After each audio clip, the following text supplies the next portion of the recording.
el fin de semana pasado, mi esposa y yo íbamos rumbo a Waco, donde nuestra hija está estudiando. Íbamos en el carro y para entretenernos, como no es fuera de lo normal, estábamos yo estaba manejando, pero estábamos mirando lo que las personas estaban poniendo en las redes sociales para entretenernos, etcétera, en el carro.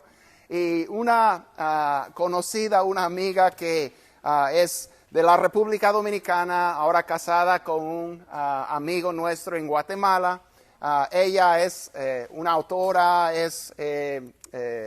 podríamos decir una influencer cristiana. Entonces ella estaba publicando, ella recién operada, entonces necesitaban un poco de ayuda en la casa y había un amigo que estaba ahí que es un chef y él estaba cocinando para ellos. Entonces ella empezó un video en vivo y dijo, bueno, vamos a hablar de doctrina desde la cocina, y el chef peruano ahí cocinando su lomo saltado y explicando cuáles son los ingredientes.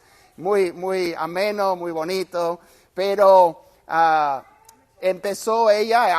a la audiencia para que le hagan preguntas, porque el chef peruano también es pastor, imagínense. Este chef peruano también es pastor, y entonces la primera pregunta que se le hace era esta: ¿cuál crees que es uno de los problemas doctrinales más generalizados en toda Latinoamérica? ¿Cuál crees que es uno de los problemas doctrinales más generalizados en toda Latinoamérica? Y él pensó, pero no por mucho tiempo, y él dijo, aunque es algo muy discrepado, él dijo, la doctrina de la prosperidad. La doctrina de la prosperidad. Y él dijo, yo sé que hay muchas opiniones al respecto, pero quiero animarlos a que vayan a las Escrituras, que escudriñen las Escrituras para ver qué dicen al respecto. ¿Has escuchado de la doctrina de la prosperidad? O a veces se expresa como la teología de la prosperidad o el evangelio de la prosperidad. Dice que es la voluntad de Dios que todo creyente sea financieramente próspero. Que es la voluntad de Dios, el deseo de Dios es prosperar económicamente a todo creyente. Ahora, si eso es cierto, debemos entenderlo y procurarlo, porque es la voluntad de Dios para nosotros. Pero si no es cierto, y como decía el pastor Nilton, el chef peruano, que es un error, entonces deberíamos entender por qué lo es y poder guardarnos de él, si es un error, ¿verdad?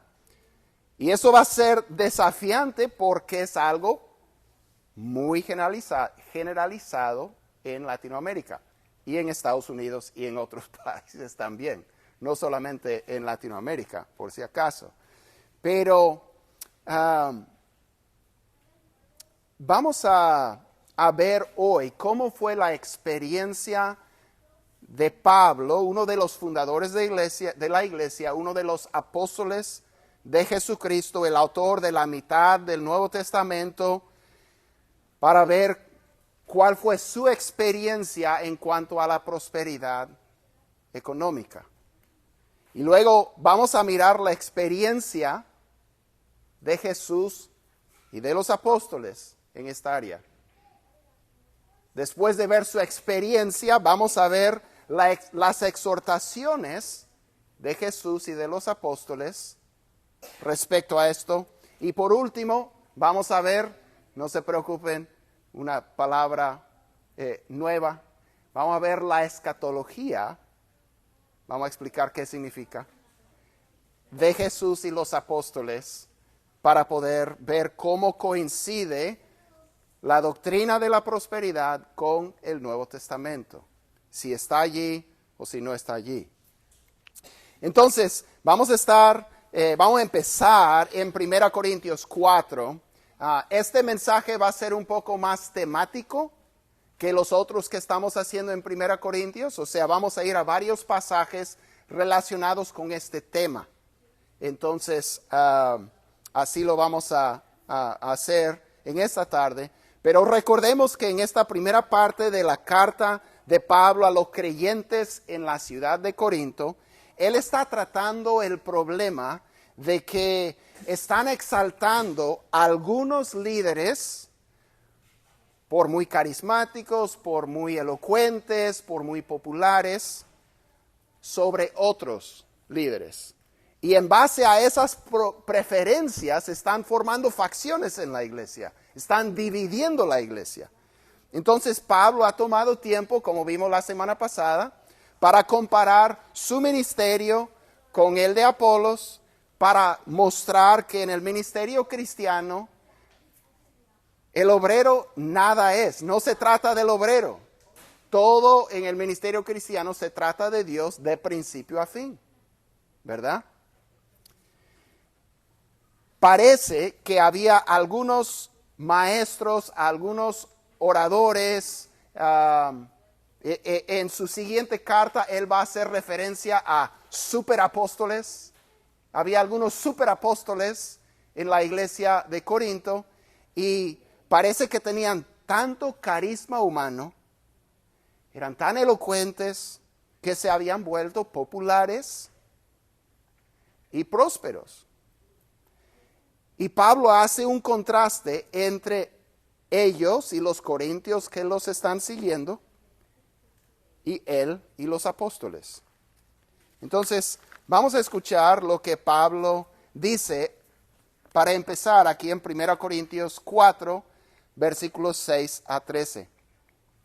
Dice, esto, hermanos, lo he aplicado en sentido figurado a mí mismo y a Apolos por amor a ustedes, ¿verdad? Vimos que él hablaba de un cultivo, que la iglesia es como un cultivo y que Pablo plantaba y Apolos regaba y ellos son simplemente obreros, que el que da el crecimiento es Dios.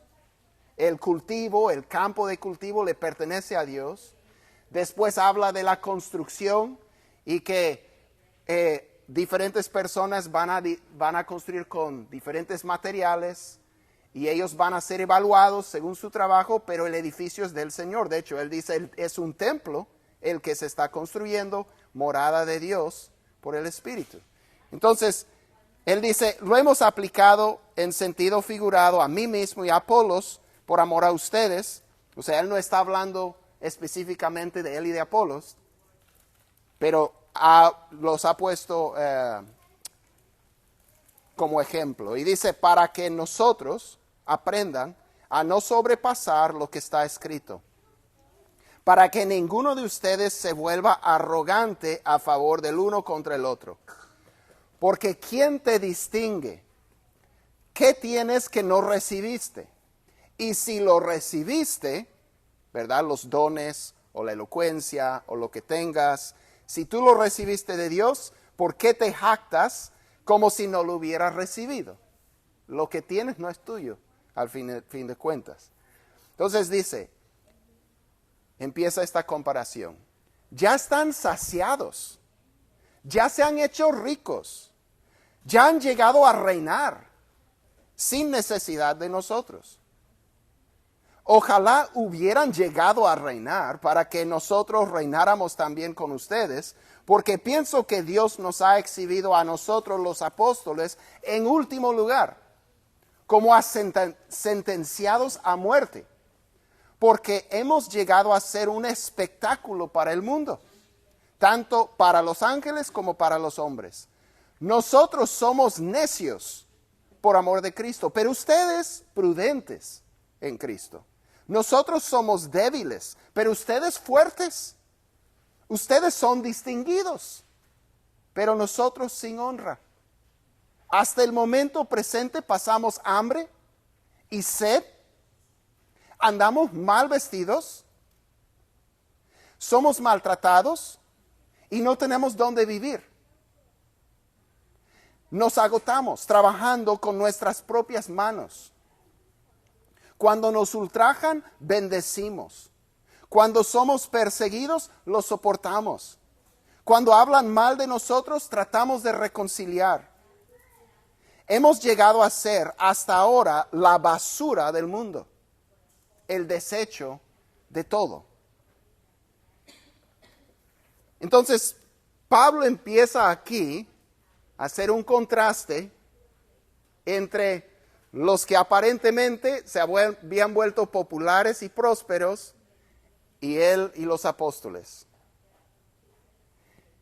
Él menciona que ellos están pasando hambre, tienen sed, andan mal vestidos, y él no quiere decir que no tienen Rolex, solo tienen un Casio. Él dice que no tienen qué poner muchas veces. Están pasando escasez y necesidad y son maltratados, no respetados, menospreciados. Entonces tenemos que empezar a ver cuál fue la experiencia de Jesús y de los apóstoles en cuanto a la prosperidad económica. Aquí empezamos a ver que en el caso de Pablo, aparentemente, no era la voluntad de Dios prosperarlo económicamente. Por lo menos no en este momento. No en este momento. Más adelante él les va a escribir otra carta a los Corintios, y tenemos esa carta, la segunda carta en el Nuevo Testamento a los Corintios, y podemos escuchar cuál fue su experiencia un poquito más. 2 Corintios capítulo 11, versículos 22 a 28. Dice, son ellos, ahora está hablando de los superapóstoles que han llegado. ¿Son ellos hebreos? Yo también, dice Pablo. ¿Son israelitas? Yo también. ¿Son descendientes de Abraham? Yo también. ¿Son servidores de Cristo? Hablo como si hubiera perdido el juicio. Yo más. En muchos más trabajos, en muchas más cárceles, en azotes un sinnúmero de veces, con frecuencia en peligros de muerte. 5 veces he recibido de los judíos 39 azotes. 3 veces he sido golpeado con varas. 1 vez fui apedreado. 3 veces naufragué y he pasado una noche y un día en lo profundo. Con frecuencia en viajes, en peligros de ríos, peligros de salteadores, peligros de mis compatriotas, peligros de los gentiles, peligros en la ciudad, peligros en el desierto, peligros en el mar, peligros entre falsos hermanos, en trabajos y fatigas, en muchas noches de desvelo, en hambre y sed, con frecuencia sin comida, en frío y desnudez. Además de tales cosas externas, está sobre mí la presión cotidiana de la preocupación por todas las iglesias. Entonces, la experiencia de Pablo contradice la supuesta doctrina de la prosperidad. Y quiero aclarar, si esta doctrina es algo generalizada en Latinoamérica, como en muchas otras partes del mundo, quiere decir que muchos creyentes sinceros la creen, la promueven y la predican. Entonces, no estamos queriendo condenar a nadie con esto, solamente estamos procurando discernir si hay un error para poder corregir. Nada más. ¿Ok? Entonces, la experiencia de Pablo contradice la supuesta doctrina o teología de la prosperidad. Jesús mismo, una vez un hombre vino a él y le dijo, yo te sigo donde sea, y muchos quieren seguir a Jesús, sobre todo cuando piensan que Jesús va a hacer su vida más fácil, les va a quitar los problemas, les va a dar una mejor vida. Y dice Lucas 10,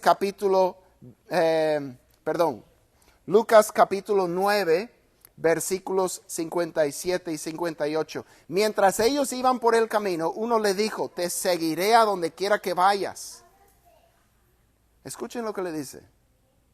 Las zorras tienen madrigueras y las aves del cielo nidos, le dijo Jesús. Pero el Hijo del Hombre no tiene dónde recostar la cabeza. Jesús era homeless. Jesús no tenía casa. Su experiencia contradice la doctrina de la prosperidad. Podemos mirar el caso de Pedro. Poco tiempo después de Pentecostés, cuando Dios derramó el Espíritu Santo, Pedro y Juan suben al templo en Jerusalén. Hay un cojo de nacimiento que mendigaba en la puerta del templo. Y este hombre los mira atentamente esperando recibir algo. Y escuchen, Hechos 3, versículo 6. Dice, pero Pedro le dijo, no tengo plata ni oro, pero lo que tengo te doy. En el nombre de Jesucristo el Nazareno, anda. El cojo de nacimiento se levanta, entra al templo, saltando y alabando a Dios delante de todos.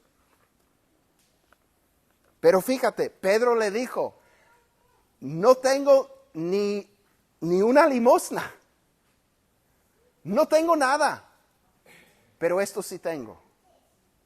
Y lo sana. Entonces, la experiencia de Jesús y de los apóstoles contradice la doctrina de la prosperidad. Si fuera la voluntad de Dios prosperar económicamente a todo hijo de Dios, algo andaba mal con Jesús, algo andaba mal con Pablo y algo andaba mal con Pedro. Ellos, siendo los fundadores de la iglesia, aparentemente desconocían esta doctrina.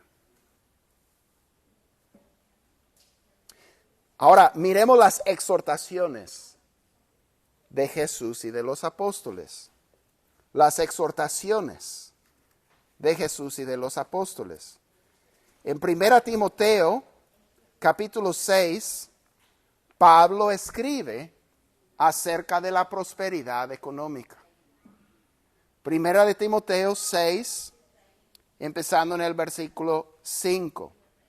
Él habla de hombres privados de la verdad que suponen que la piedad es un medio de ganancia.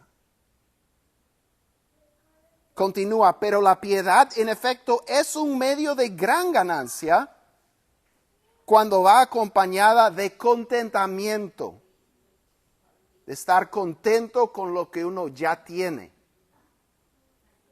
Ahí sí, la piedad trae gran ganancia. Porque nada hemos traído al mundo, así que nada podemos sacar de él. Y si tenemos qué comer y con qué cubrirnos, con eso estaremos contentos, satisfechos sin buscar más. Pero los que quieren enriquecerse caen en tentación y lazo y en muchos deseos necios y dañosos que hunden a los hombres en la ruina y en la perdición. Porque la raíz de todos los males es el amor al dinero, por el cual, codiciándolo algunos, se extraviaron de la fe y se torturaron con muchos dolores. Las exhortaciones de Pablo contradicen la doctrina de la prosperidad. Pablo dice que no busquemos enriquecernos. Jesús dijo algo muy semejante en Lucas 16, versículo 13, donde Él nos advirtió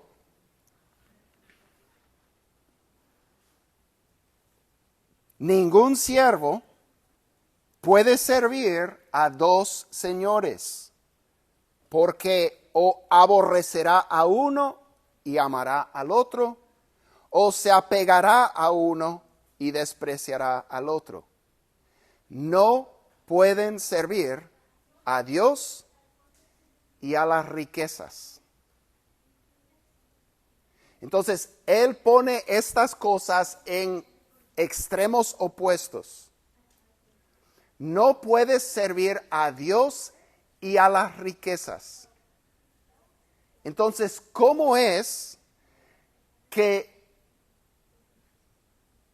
supuestamente sirviendo a Dios vamos a adquirir riquezas? Porque ahí se van mezclando las cosas. Y Jesús dice que no se mezclan, sino que están bien distintas y bien separadas. Y uno no puede buscar ambas cosas. Las exhortaciones de Jesús y de los apóstoles contradicen la doctrina de la prosperidad.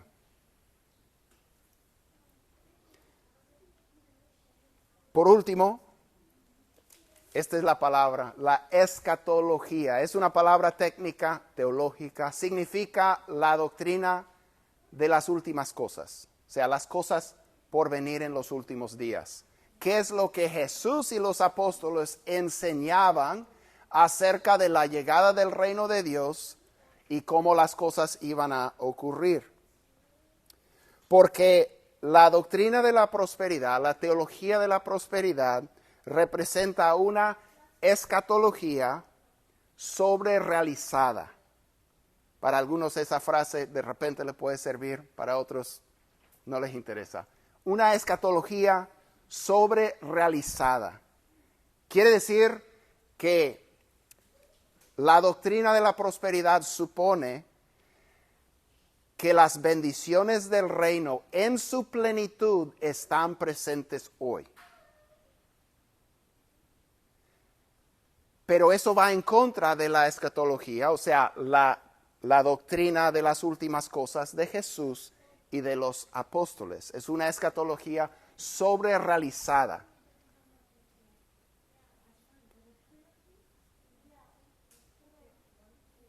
Jesús nos enseñó a orar, venga tu reino, ¿verdad? Jesús acaba de decir a sus discípulos, como leímos, no volveré a beber del fruto de la vid hasta que venga el reino de Dios. Para Jesús, el reino en su plenitud venía en su segunda venida.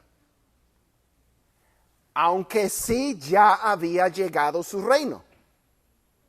Había un aspecto de que el reino ya está aquí.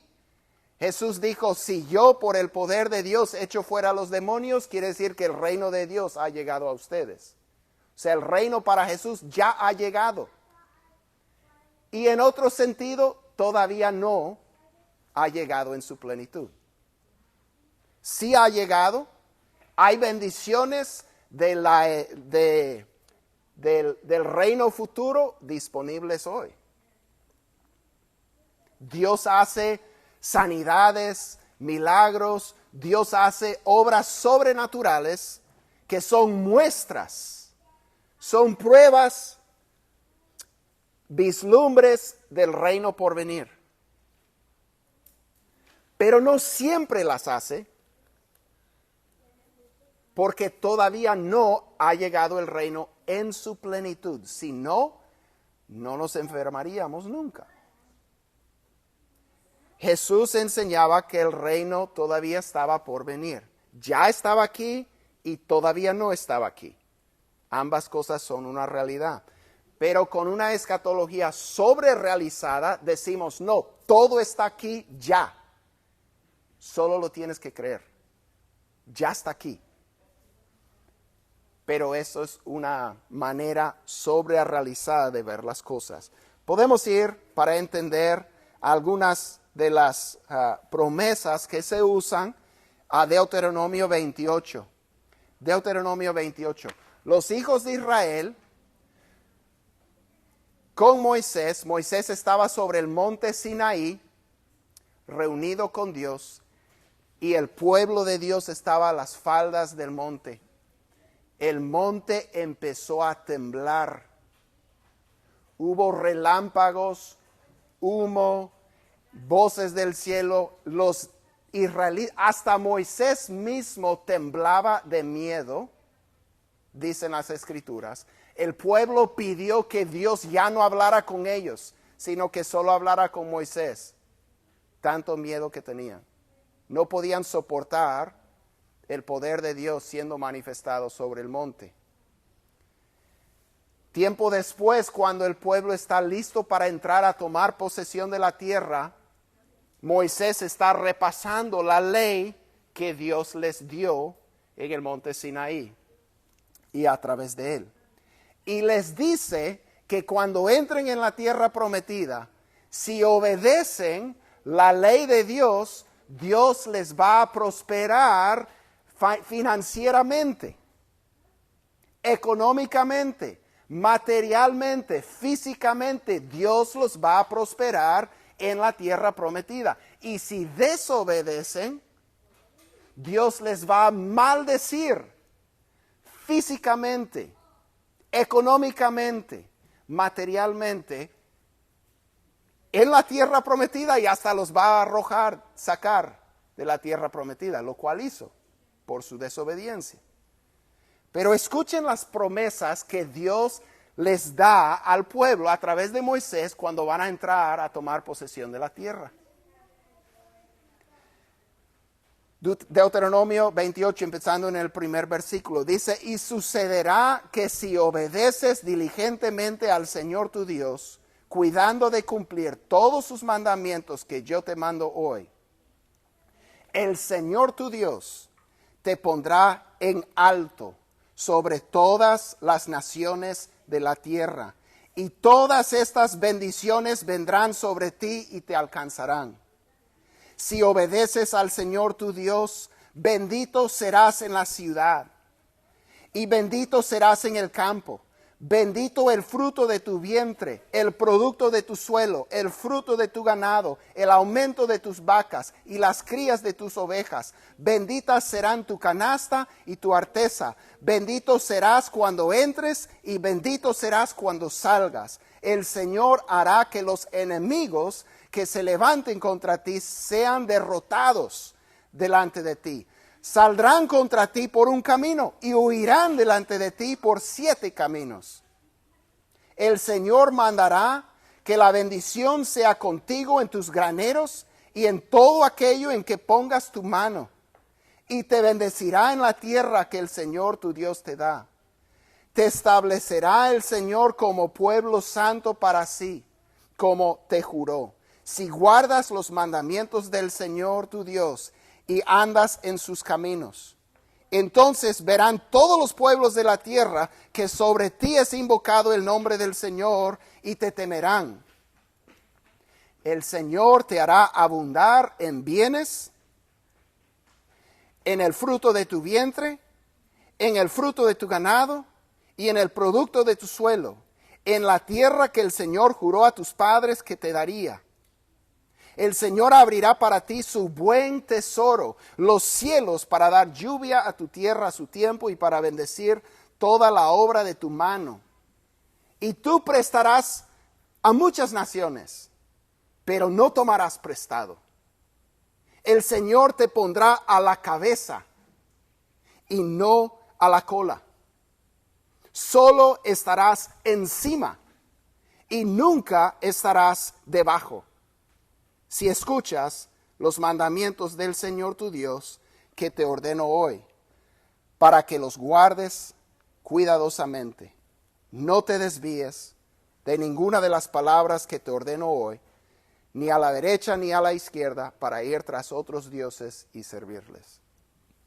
Esto les dijo, les prometió Dios a su pueblo Israel en la antigüedad cuando entraban a tomar posesión de la tierra. Y los que enseñan la doctrina de la prosperidad te dirán que estas promesas son para ti.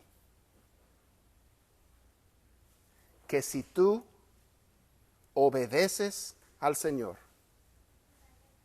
confías en Él y lo buscas, Él te prosperará de igual manera. Pero hay un problema. Esas promesas no son para ti. Eran para el pueblo de Israel, descendientes físicos de Abraham, Isaac y Jacob. Él dice que les va a bendecir, ¿dónde? En la tierra en la que entraban a tomar posesión. El pueblo de Israel era un pueblo físico, linaje físico, con una tierra física, con promesas físicas. Pero en el nuevo pacto, Dios ha preparado cosas mejores para nosotros. Las bendiciones de Dios para la iglesia no son solo físicas, son espirituales. En Hebreos, capítulo 12, vemos la diferencia. Hebreos 12, versículo 18. Ese pueblo se acercó al monte Sinaí físico y ahí Dios se manifestó. Y qué bonito. Pero todo el libro de Hebreos habla de cómo las cosas son mejores ahora que en ese tiempo. Porque todo eso físico era simbólico de la realidad que es espiritual y eterno.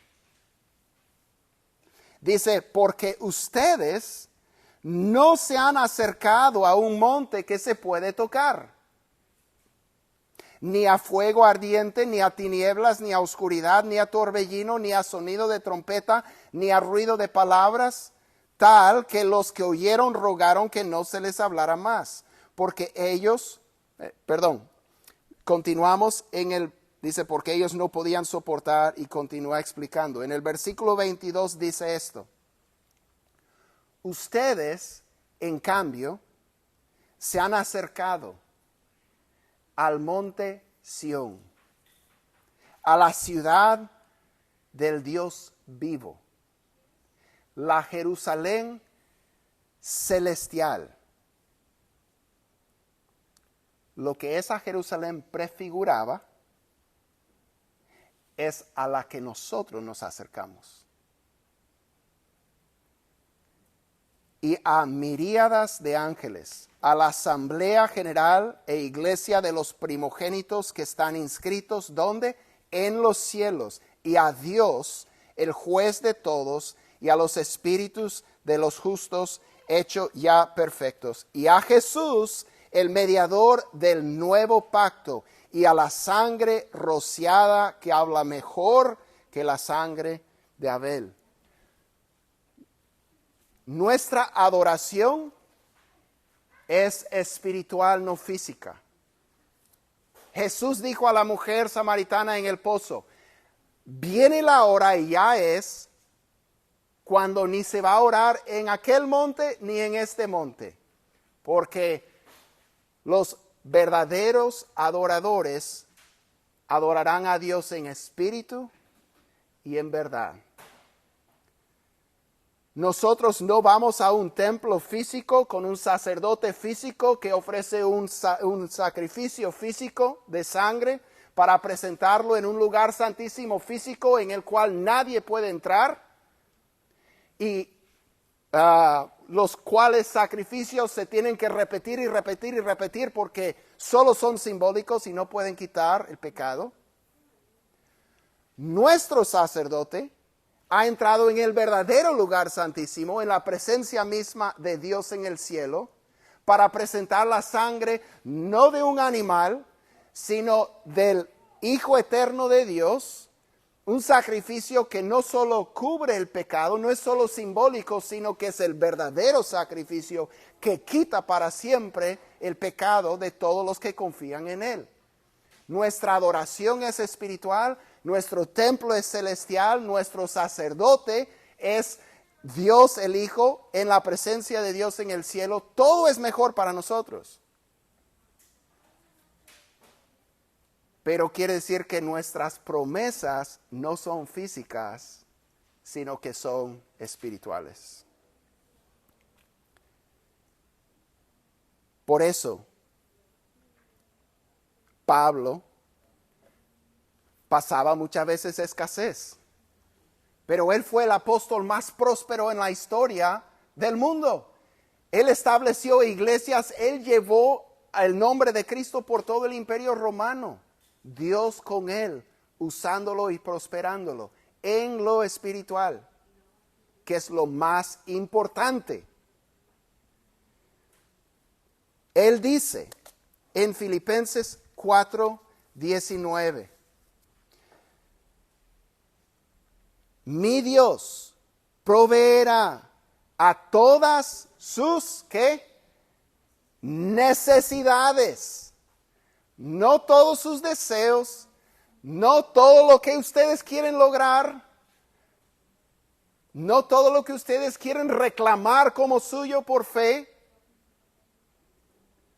Sus necesidades Dios suplirá conforme a sus riquezas en gloria en Cristo Jesús. O sea, si la doctrina de la prosperidad no es acertada, entonces Dios no cuida de nosotros. Claro que Dios cuida de nosotros. Dios suplirá todas nuestras necesidades conforme a sus riquezas en gloria. Por eso Jesús nos dijo, busquen primeramente el reino de Dios y su justicia, y todas estas cosas les serán añadidas. Que comer, que vestir, las necesidades. Por eso Pablo dijo en Filipenses 4:12 y 13, sé vivir humildemente y sé tener abundancia.